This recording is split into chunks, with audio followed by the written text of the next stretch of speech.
Hello, everyone. Welcome to Celsius 233, your go-to place for fiction book summaries. Today, we will unravel the story within An Antarctic Mystery by Jules Verne.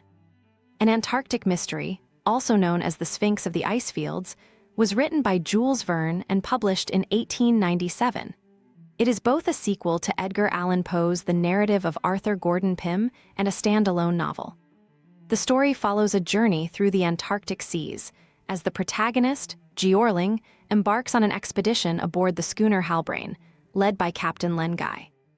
Their mission is to uncover the fate of an earlier ship, the Jane, which disappeared on a mysterious voyage into the icy unknown, following the trail laid out in Poe's work. Plot summary: the wind howled across the icy expanse of the Kerguelen Islands, where Mr. Jeorling, a scholarly American, found himself stranded. He had completed his geological studies and was eager to leave the desolate islands, yearning for adventure.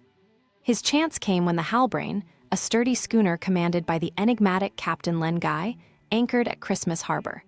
Jeorling learned that the Halbrane was bound for Tristan da Cunha, a stopover on its regular trading route.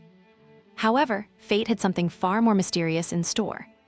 Captain Len Guy was no ordinary sailor. He was driven by a deep personal obsession. His brother, William Guy, had captained the Jane, a vessel that had disappeared into the Antarctic wilderness years before, chronicled in a manuscript from the now-famous Arthur Gordon Pym. The Jane and its crew, lost in the icebound seas, had become a legend. But for Len Guy, it was unfinished business. He believed that some of the Jane's crew, including his brother, might still be alive, waiting for rescue.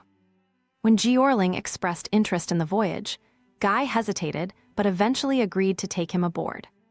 The Halbrane set sail, and as the days passed, Jeorling became more intrigued by the captain's mission. Len Guy confided in him, revealing his secret plan to follow the path of the Jane, using clues left in Arthur Pym's narrative. The ship's crew, seasoned and brave, were unaware of the full extent of the journey they were about to undertake. With the mysterious and rugged Hurliguerly, the ever-loyal boatswain, and the dutiful Lieutenant James West, the Halbrane was well prepared. Yet none aboard truly understood the dangers that lay ahead. As the ship crossed into colder, more perilous waters, a new figure joined their quest. Dirk Peters, a wild, half-Indian, half-white man who had sailed with Arthur Pym himself, appeared at one of their stops. Peters was a man haunted by his past, his eyes dark with memories of the horrors he had witnessed. He had been one of the few survivors of Pym's fateful voyage and knew more than anyone about the treacherous southern seas. His arrival only deepened the mystery, and Captain Len Guy welcomed him aboard, recognizing in Peters a crucial ally for their dangerous quest. The Halbrane sailed ever farther south, deeper into the unknown Antarctic wilderness. The weather grew fiercer, the icebergs taller, and the sea itself seemed to resist their progress. Jeorling, though fascinated by the adventure, began to feel the weight of the captain's obsession. The crew became uneasy as they encountered strange and ominous signs: massive ice formations, deserted islands, and inexplicable phenomena that made the very air feel thick with otherworldly presence.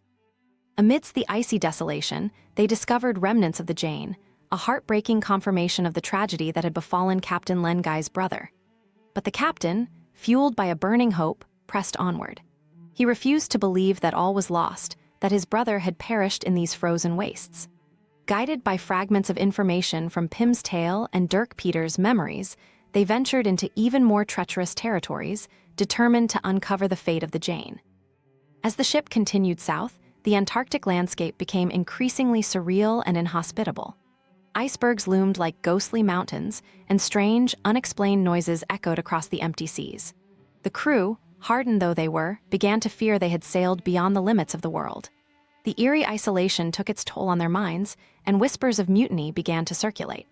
Captain Len Guy, however, remained steadfast, his focus unbroken by the creeping dread that seemed to permeate the air. Then, one fateful day, they made a discovery that defied all explanation. They encountered an island, shrouded in mist with a strange and alien landscape.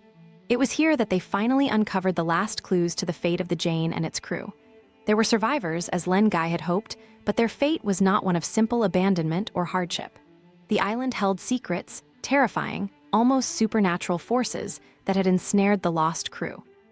The few survivors they found were mere shadows of their former selves, their minds broken by years of isolation and fear. Among them was Captain William Guy, barely recognizable, his spirit all but crushed by the horrors they had endured. The mystery of the Jane was revealed in full, a tale of survival against impossible odds, of strange encounters with the unknown forces lurking in the farthest reaches of the Antarctic. Despite the rescue, there was little triumph in their success. The journey back was fraught with more challenges as the ship struggled through the ice-choked seas. The elements seemed determined to keep them from returning to civilization. The toll on the crew was heavy, and not all survived the harrowing voyage home. Captain Len Guy, having found his brother but lost much of himself in the process, returned a broken man, haunted by the frozen horrors of the Antarctic. Jeorling, now back in warmer climes, reflected on the extraordinary journey and the grim price of human obsession. He had ventured farther than most would dare, into a world where the boundaries between reality and the supernatural blurred, and where survival often came at the cost of sanity. The mysteries of the Antarctic remained unsolved, its icy secrets locked away in a realm beyond human understanding. The voyage of the Halbrane was over, but the cold, silent reaches of the Antarctic remained, untouched and enigmatic, waiting for the next brave souls to try their luck against its ancient, indifferent forces. That's it for today, but if you're looking for more great reads, dive into other books by Jules Verne. Details are in the description or on Celsius 233. Remember, while our summaries capture the essence, they can never replace the full experience of reading the book. If this summary intrigued you, consider diving into the complete story, buy the book, and immerse yourself in Jules Verne's original work. Bye-bye, take care, have fun.